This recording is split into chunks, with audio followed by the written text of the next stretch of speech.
മറ്റൊരു വാർത്തയിലേക്ക് എക്സൈസ് വകുപ്പ് മന്ത്രി കെ ബാബുവിനെതിരെ കെ എം മാണി. കെ ബാബുവിന് നേരിട്ട് പണം കൊടുത്തതായി ബാർ ഉടമ പറയുന്നുണ്ടെന്ന് കെ എം മാണി പറഞ്ഞു. ബാബുവിനെതിരായ ആരോപണം കൂടുതൽ ഗൗരവതരമാണെന്ന സൂചനയാണ് മാണി നൽകുന്നത്. തനിക്കെതിരായ കേസ് കേട്ടുകേൾവിയുടെ അടിസ്ഥാനത്തിൽ മാത്രമാണ്.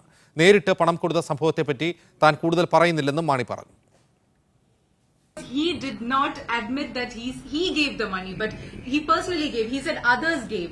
But in Minister Babu's case, he says that he personally... That means the allegation against me was hearsay. He had no direct contact. He did not give money. But in this case, he says that he has directly given the money. I cannot make any comment about that. But you go and ask them, what is it?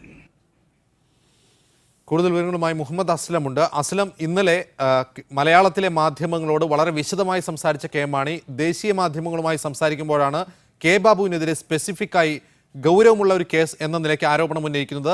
തനിക്ക് പണം നൽകി എന്നുള്ളത് കേട്ടുകേൾവി മാത്രമാണ്, പക്ഷേ K ബാബുവിന് പണം നൽകിയെന്ന സാക്ഷിമൊഴി അയാൾ നേരിട്ട് നൽകിയെന്നാണ്.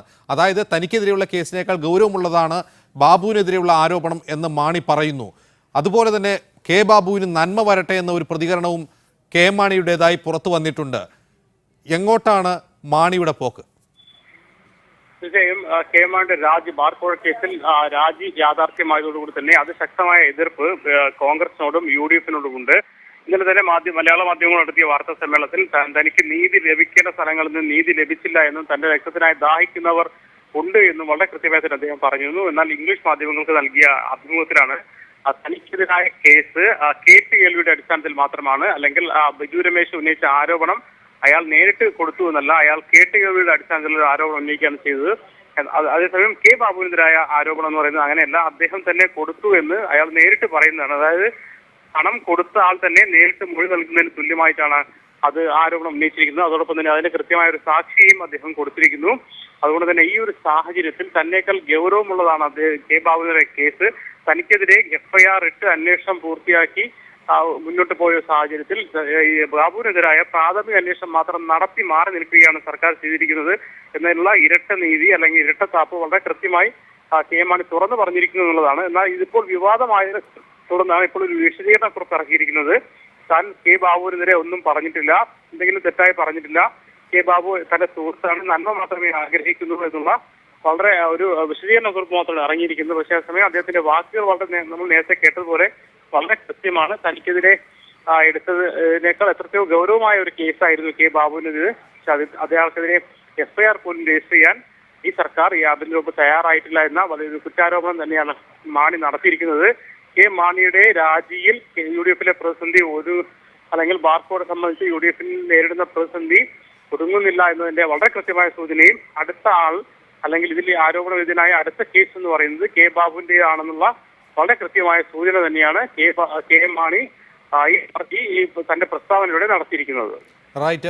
അസ്ലം, ബാർക്കോഴ കേസിലെ ഒരു മെറിറ്റ് പരിശോധിക്കുമ്പോൾ ഇപ്പോൾ മറ്റൊരു വാർത്ത കൂടി പുറത്തു വരുന്നു. കെ ബാബുവിനെതിരായ സാക്ഷിമൊഴി കൂടി പുറത്തുണ്ടെന്ന് പറയുന്നു. ഈ സാഹചര്യത്തിൽ മെറിറ്റ് വൈസ് നോക്കുമ്പോൾ മാണി പറയുന്നതിൽ ന്യായമില്ലേ? തീർച്ചയായും നേരത്തെ തന്നെ നമ്മൾ മീഡിയ ഉൾപ്പെടെയുള്ള ചാനലുകൾ റിപ്പോർട്ട് ചെയ്ത ഒരു കാര്യം ആണ്.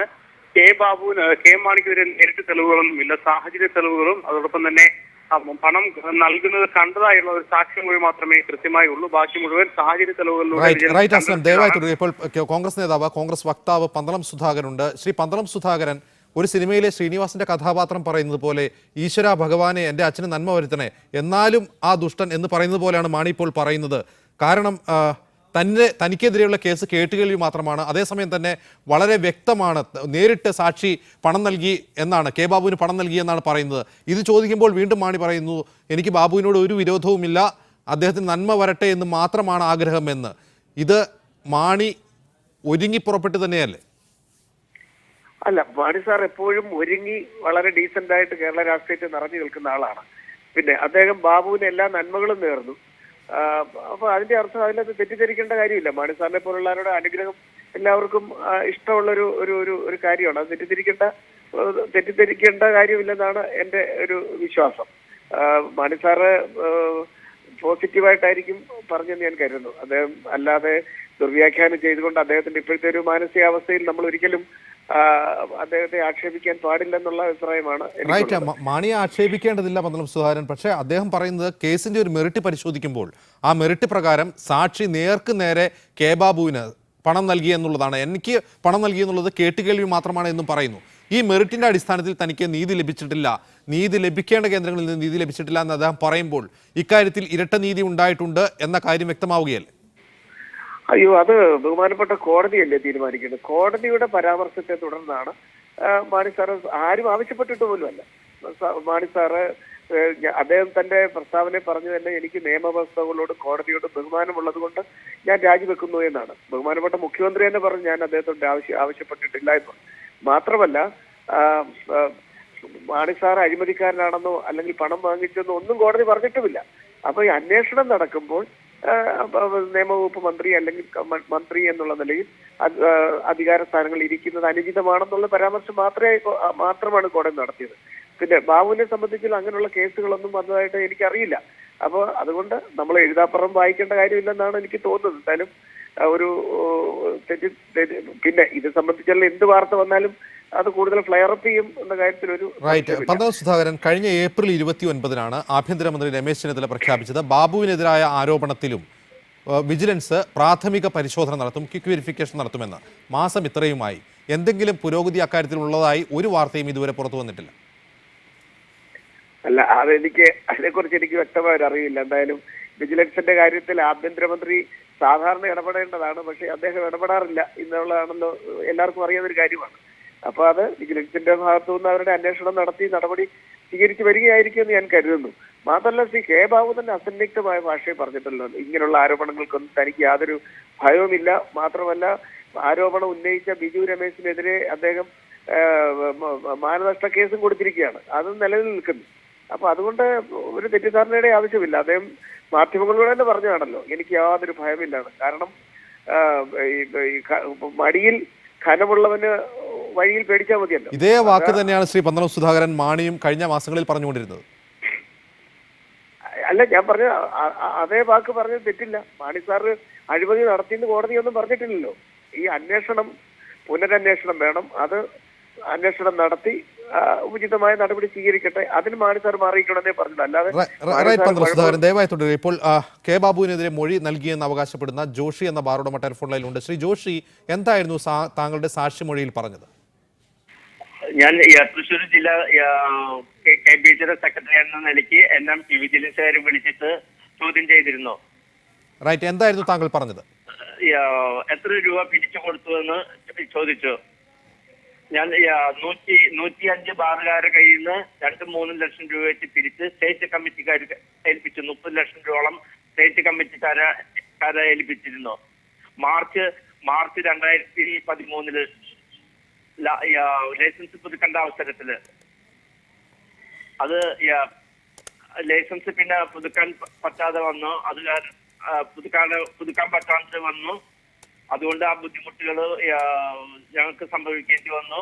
പിന്നെ സ്റ്റേറ്റ് കമ്മിറ്റിയില് ബിജു രമേശ് ഒരു ദിവസത്തെ പ്രസംഗത്തിൽ പറഞ്ഞു 50 ലക്ഷം രൂപ കെ ബാബുവിന് കൊടുത്തു, മാണിക്ക് കൊടുത്തു എന്നൊക്കെ പ്രസംഗിച്ചു.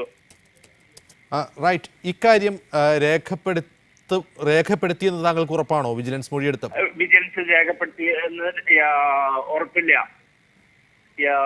10 ലക്ഷം രൂപയും 20 ലക്ഷം രൂപയും 2 പ്രാവശ്യമായിട്ട് സ്റ്റേറ്റ് കമ്മിറ്റീനെ ഏൽപ്പിച്ചെന്ന് വിജിലൻസുകാരെ എഴുതിയെടുത്തിട്ടുണ്ട്. റൈറ്റ്. ഇക്കാര്യങ്ങൾ ബിജു രമേശ് താങ്കളോട് പണം പിരിക്കാൻ ആവശ്യപ്പെട്ടതും ഇത് മന്ത്രിമാർക്ക് ബിജു രമേശ് പണം പിരിക്കാൻ ആവശ്യപ്പെട്ടിട്ടില്ല. സ്റ്റേറ്റ് കമ്മിറ്റിയാ പണം പിരിക്കാൻ ആവശ്യപ്പെട്ടത്.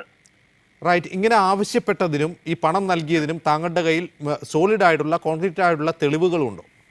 തെളിവുകൾ എന്റെ കയ്യിലില്ല. പണം കൊടുത്തത് മാത്രമേ എനിക്കറിയുള്ളൂ. റൈറ്റ്. എത്ര ബാറുകളുടെ കയ്യിൽ നിന്നാണ്, ബാർ ഉടമകളുടെ കയ്യിൽ നിന്നാണ് താങ്കൾ പണം പിരിച്ചത്? തൃശ്ശൂർ ജില്ലയിൽ 107 ബാറുണ്ട്. അതിൽ 105 ബാറുകളുടെ കയ്യിൽ നിന്ന് പണം ഞാൻ പിരിച്ചെടുത്തിട്ടുണ്ട്. ഇപ്പോൾ ഞാൻ ഈ 105 ബാറുകാരോട് ഞാൻ ഉത്തരം പറയേണ്ട സ്ഥിതിയാ വന്നിരിക്കുന്നത്. റൈറ്റ്. അങ്ങനെയാണെങ്കിൽ ഇത്രയും വലിയൊരു വഞ്ചന സർക്കാരിന്റെ ഭാഗത്ത്, അതായത് മദ്യനയത്തിൽ നിങ്ങൾക്ക് അനുകൂലമായ രീതിയിൽ സർക്കാർ നിലകൊള്ളുമെന്ന വാഗ്ദാനത്തെ തുടർന്നാണല്ലോ നിങ്ങൾ പണം നൽകിയത്. ഇത്രയും വലിയൊരു വഞ്ചന കാട്ടിയ സാഹചര്യത്തിൽ എന്തുകൊണ്ടാണ് ബാർ അസോസിയേഷന്റെ സംസ്ഥാന നേതൃത്വം സർക്കാരിനെതിരെ പരസ്യമായി രംഗത്തെത്താത്തത്? പരസ്യമായിട്ട് രംഗത്തെത്താത്തത് അവർക്ക് പല ബിസിനസ്സുകളും ഇതില് ഈ സ്റ്റേറ്റ് കമ്മിറ്റിയിലത്തെ പ്രസിഡന്റിനും ട്രഷറർക്കും മറ്റുള്ള കമ്മിറ്റിക്കാർക്കും പല ബിസിനസ്സുകളുണ്ട്. ആ ബിസിനസ്സുകൾക്ക് കോട്ടം വരാതിരിക്കാൻ വേണ്ടിയിട്ടാണ് അവര് രംഗത്ത് വരാത്തത്. ശ്രീ ജോഷി, ഒരു കാര്യം കൂടി ചോദിച്ചോട്ടെ. ഇനി ഈ സർക്കാരിന്റെ കാലാവധി തീരാൻ കേവലം 6 മാസം മാത്രമാണ് ബാക്കിയുള്ളത്. അതായത് നിങ്ങൾ നൽകിയ പണം നഷ്ടപ്പെട്ടു എന്ന് തന്നെ ഏറെക്കുറെ ഉറപ്പാക്കാം. ആ കേസ് നടക്കുകയോ ആരെങ്കിലും ശിക്ഷിക്കപ്പെടുകയോ അതൊക്കെ പിന്നീട് നടക്കുന്ന കാര്യം. മറ്റൊരു സർക്കാർ 6 മാസം കഴിഞ്ഞ് വരാൻ പോകുന്നു. ഇനിയും മദ്യനയത്തിൽ ചിലപ്പോൾ മാറ്റമുണ്ടായേക്കാം, ബാറുകൾക്ക് ലൈസൻസ് തിരികെ നൽകിയേക്കാം. എങ്കിലും നിങ്ങൾക്ക് നഷ്ടപ്പെടാനുള്ള പണം നഷ്ടപ്പെട്ടു. ഇക്കാര്യത്തിലെങ്കിലും അസോസിയേഷനെതിരെ, നിങ്ങളുടെ അസോസിയേഷനെതിരെ നിങ്ങൾ ബാറുടമകൾ ശക്തമായി രംഗത്തെത്തണ്ടേ? നിങ്ങളുടെ പണമല്ലേ നഷ്ടപ്പെട്ടിട്ടുള്ളത്? വന്നു, ഞങ്ങളുടെ രംഗത്ത് ബാറുടമകള് രംഗത്തേക്ക് വന്നു. ഞങ്ങള് മാറി മാറി നടക്കാണ്. ഒന്നും ഞങ്ങൾക്ക് സംസാരിക്കാൻ മറുപടിയില്ല ബാർ ഉടമകളോട്. റൈറ്റ്. ഈ സംസ്ഥാന കമ്മിറ്റി നിങ്ങളോട് പണം പിരിക്കാൻ ആവശ്യപ്പെട്ടപ്പോൾ അത് മന്ത്രിമാർക്ക് കൊടുക്കാനാണ്, ഏതൊക്കെ മന്ത്രിമാർക്ക് കൊടുക്കാനാണ് എന്ന കാര്യം നിങ്ങളോട് പറഞ്ഞിട്ടുണ്ടോ? ഇല്ല, മന്ത്രിമാർക്ക് കൊടുക്കാൻ വേണ്ടി മാത്രം പണം പിരിക്കാൻ പറഞ്ഞിട്ടാണ് ഞങ്ങളുടെ കയ്യിൽ നിന്ന് പണം പിരിച്ചെടുത്തത്. ആർക്കൊക്കെ കൊടുക്കുന്നു എന്ന് നിങ്ങളോട് പറഞ്ഞില്ല? ഇല്ല. അതായത് സന്ദർഭങ്ങൾ വന്നില്ല. സർക്കാരിന് മൊത്തം കൊടുക്കാനുള്ള ഒരു പണം പിരിക്കാൻ വേണ്ടിയാണ് നിർദ്ദേശിച്ചത്. ഓക്കെ. അപ്പോൾ അത് ആർക്കൊക്കെ കൊടുത്തു എന്നത് സംബന്ധിച്ച വിശദാംശങ്ങൾ സംസ്ഥാന നേതൃത്വത്തിനാണ് അറിയുള്ളൂ. ഇക്കാര്യങ്ങൾ നിങ്ങൾ കമ്മിറ്റിയിൽ വീണ്ടും ചോദിച്ചില്ലേ? സംസ്ഥാന കമ്മിറ്റി കൂടിയപ്പോൾ കമ്മിറ്റിക്ക് ചോദിക്കാൻ സന്ദർഭം വന്നില്ല. അപ്പോഴേക്കും ബാറ് കൂട്ടി ബാറുകളൊന്നും തുറക്കാൻ പറ്റാത്ത ഉള്ള ബുദ്ധിമുട്ടില് ഞങ്ങൾ ഓടി കിടക്കായിരുന്നു. അല്ല, കൊച്ചിയിൽ പലാരിവട്ടത്ത് നടന്ന യോഗത്തിൽ നിങ്ങൾ ഇത് സംബന്ധിച്ച ചോദ്യങ്ങൾ ഉയർത്തിയില്ലേ? ചോദ്യങ്ങൾ ഉയർത്തി. അപ്പോൾ അവരെന്താണ് പറഞ്ഞത്? അപ്പൊ രഹസ്യമായിട്ട് പറഞ്ഞു തരാമെന്ന് പറഞ്ഞു. രഹസ്യമായിട്ട് പറയാന്ന് പറഞ്ഞു. ഇപ്പൊ മീറ്റിംഗിൽ പറയാൻ പറ്റില്ല, പുറത്തു വരും പറഞ്ഞു. അപ്പോൾ അവിടെ ആരൊക്കെയോ ഈ വിവരങ്ങൾ ശേഖരിക്കുന്നുണ്ട്, ശബ്ദങ്ങൾ രേഖപ്പെടുത്തുന്നുണ്ട് എന്ന സംശയം സംസ്ഥാന നേതൃത്വത്തിനുണ്ടായിരുന്നു. ആ യോഗത്തിൽ ബിജു രമേശ് പങ്കെടുത്തിരുന്നോ? ബിജു രമേശ് പങ്കെടുത്തിരുന്നു. ബിജു രമേശ് അന്ന് വളരെ വളരെ ഇതിലായിരുന്നു ബിജു രമേശ് സംസാരിച്ചത്. എന്താണ് ബിജു രമേശ് പറഞ്ഞത് ആ യോഗത്തിൽ?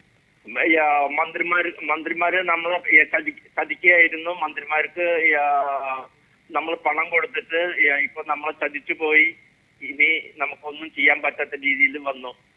ജോഷി, ആ യോഗത്തിൽ ബിജു രമേശിന്റെ നിലപാടിനെ ആരൊക്കെയാണ് പിന്തുണച്ചത്? 100 പേരിൽ 110 പേര് ഞങ്ങള് ബിജു രമേശിന്റെ കൂടെയാന്ന് പറഞ്ഞു. തൃശ്ശൂർ ജില്ലയിൽ നിന്നുള്ളവർ? തൃശ്ശൂർ ജില്ലയിലല്ല, സ്റ്റേറ്റില്. എന്നിട്ട് ഭൂരിപക്ഷവും ബിജു രമേശിന്റെ കൂടെയായിരുന്നോ? എല്ലാവരും ബിജു രമേശിന്റെ കൂടെയായിരുന്നു. അങ്ങനെയാണെങ്കിൽ ബിജു രമേശിന്റെ ഇപ്പോഴത്തെ നിയമപരമായ നീക്കത്തിന് പിന്നിൽ ഈ ബാർ ഉടമകളുടെ പിന്തുണയുണ്ടോ? 100% പിന്തുണയുണ്ട്. റൈറ്റ്. ജോഷി, മറ്റൊരു കാര്യം, ഇക്കാര്യത്തിൽ മന്ത്രിമാർ ശിക്ഷിക്കപ്പെടുക എന്നുള്ളത് ഒരു കാര്യം. പക്ഷേ കോഴ നൽകുന്നതും ഒരു തെറ്റാണ്, കുറ്റമാണ്. ആ അർത്ഥത്തിൽ തങ്ങളെ കൂടി കുരുതിക്ക് കൊടുക്കുന്ന രീതിയിലുള്ള നിയമ പോരാട്ടത്തിലേക്ക് ബിജു രമേശ് പോകുന്നതിന് പിന്നിൽ ഈ പണം നഷ്ടപ്പെട്ട വേദന മാത്രമാണോ ഉള്ളത്? പണം നഷ്ടപ്പെട്ട വേദനയല്ല, ആയിരക്കണക്കിന് തൊഴിലാളികളുടെ തൊഴിലാണ് ഇവിടെ ഈ കേരളത്തിൽ നഷ്ടപ്പെട്ടിരിക്കുന്നത്. ആയിരക്കണക്കിന് ഹോട്ടലുടമകളുടെ തൊഴിലാണ് ഈ കേരളത്തിൽ നഷ്ടപ്പെട്ടിരിക്കുന്നത്. ഈ ഒരു വലിയൊരു സംരംഭമാണ് ഇവിടെ ഇല്ലാതായി പോയിരിക്കുന്നത്. ജോഷി, ഇതിനുശേഷം ഈ വിവാദങ്ങളൊക്കെ ഉണ്ടായതിനു ശേഷം ജോഷി ബിജു രമേശുമായി സംസാരിച്ചോ? ആർക്കൊക്കെയാണ് പണം നൽകിയതെന്ന് എന്നത് സംബന്ധിച്ച് രഹസ്യമായിട്ടെങ്കിലും ബിജു രമേശ് ജോഷിയോട് പറഞ്ഞോ? ഇല്ല, ബിജു രമേശിനോട് സംസാരിച്ചിട്ടില്ല. ബിജു രമേശ് എല്ലാ കാര്യങ്ങളും നടത്താമെന്ന് നമ്മളോട് അന്ന് വാക്ക് പറഞ്ഞിട്ടുണ്ടായിരുന്നു തിരുവനന്തപുരത്ത് വെച്ച്. അല്ല, അത് സംബന്ധിച്ച ഒരു വിശദാംശങ്ങളും നടത്താൻ വേണ്ടി ബിജു രമേശ് മുൻകൈയെടുത്തു. ജോഷി, ഇത് സംബന്ധിച്ച് ആർക്കൊക്കെയാണ് പണം നൽകിയതെന്ന് സംബന്ധിച്ച് ഒരു വിവരവും നിങ്ങളോട് പറഞ്ഞിട്ടില്ല? പറഞ്ഞിട്ടില്ല.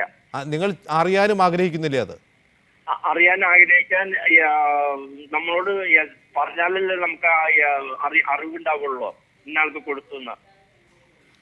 റൈറ്റ്. ജോഷി, ഇക്കാര്യത്തിൽ നിങ്ങൾ ബിജു രമേശിനോടൊപ്പം തന്നെ ഉറച്ചു നിൽക്കാനാണോ തീരുമാനം? ബിജു രമേശ് നല്ലത് എന്ത് ചെയ്യുന്ന അതിന്റെ പിന്നിൽ ഞങ്ങൾ ഉറച്ചു നിൽക്കും. റൈറ്റ്. വളരെയധികം നന്ദി ജോഷി ഈ വാർത്തയോട് പ്രതികരിച്ചു.